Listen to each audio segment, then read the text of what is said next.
Les défis actuels du Real Madrid cette saison. Le Real Madrid traverse une période compliquée. Deuxième de Liga, le club reste performant, mais ne parvient pas à dominer comme par le passé. En Ligue des Champions, une compétition où les Merengues sont habituellement des références, les résultats sont en dents de scie. Les blessures de joueurs clés, notamment Lucas Vazquez et Dani Carvajal, posent de sérieux problèmes, notamment sur le flanc droit de la défense. Ces absences obligent Carlo Ancelotti à effectuer des ajustements, souvent en alignant des joueurs hors de leur poste naturel. Cette situation nuit à la stabilité et à la fluidité de l'équipe. Trent Alexander-Arnold, le profil idéal pour renforcer durablement son effectif, le Real Madrid aurait identifié Trent Alexander-Arnold comme une cible prioritaire. À 26 ans, l'international anglais de Liverpool est considéré comme l'un des meilleurs latéraux droits du monde. Sa vision du jeu, sa précision sur les centres et sa capacité à délivrer des passes décisives en font un joueur parfait pour le style de jeu madrilène, qui met en valeur les performances individuelles sur les ailes. De plus, son contrat avec Liverpool expirant en juin 2025,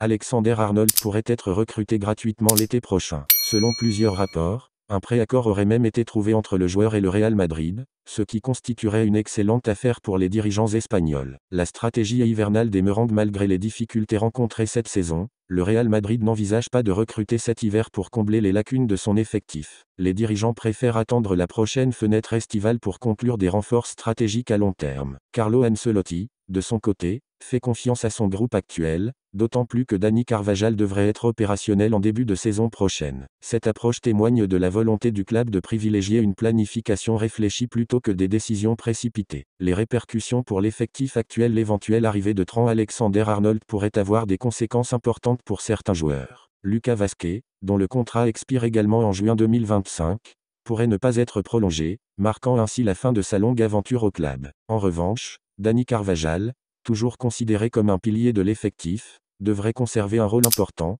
même si l'arrivée d'un joueur de la trempe d'Alexander-Arnold risque de réduire son temps de jeu, notamment lors des matchs décisifs. Un pari sur l'avenir en ciblant Trent Alexander-Arnold, le Real Madrid démontre une fois de plus sa capacité à anticiper les défis et à bâtir pour l'avenir. L'international anglais, grâce à ses qualités et son expérience, pourrait apporter une stabilité et un impact décisif sur le côté droit de la défense. Cependant, en attendant l'été prochain, Carlo Ancelotti devra continuer à composer avec les ressources limitées à sa disposition pour terminer la saison sur une note positive. La question demeure, Alexander-Arnold sera-t-il le joueur capable de propulser le Real Madrid vers de nouveaux sommets?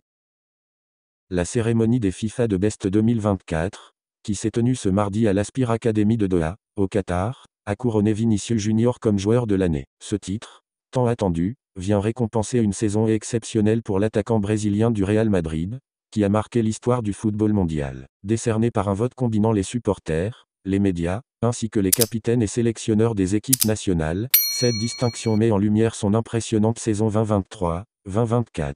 Malgré sa deuxième place au Ballon d'Or, derrière Rodri, cette reconnaissance souligne la progression spectaculaire de Vinicius au plus haut niveau. De nombreux observateurs s'accordent à dire que son parcours en club justifie pleinement ce trophée. Avec un total de 24 buts et 9 passes décisives en 38 matchs toutes compétitions confondues, le Brésilien a été un acteur central des succès du Real Madrid. Le club espagnol a, en effet, réalisé un triplé historique, remportant la Liga, la Ligue des Champions et la Supercoupe d'Espagne, où Vinicius a marqué des buts décisifs dans des moments cruciaux. Cependant, son influence dépasse les statistiques personnelles. Par son dynamisme, sa vitesse et sa capacité à créer des occasions de but, Vinicius a métamorphosé l'attaque madrilène, s'imposant comme l'un des meilleurs ailiers au monde. Bien que l'équipe nationale brésilienne ait été éliminée en quart de finale de la Copa América, l'ailier a continué à briller au niveau des clubs, confirmant son statut de star mondiale montante. Fait notable, Rodri, vainqueur du Ballon d'Or 2024, a publiquement salué Vinicius en affirmant que ce dernier méritait amplement le prix FIFA de Best. Cette victoire constitue ainsi une forme de revanche pour Vinicius,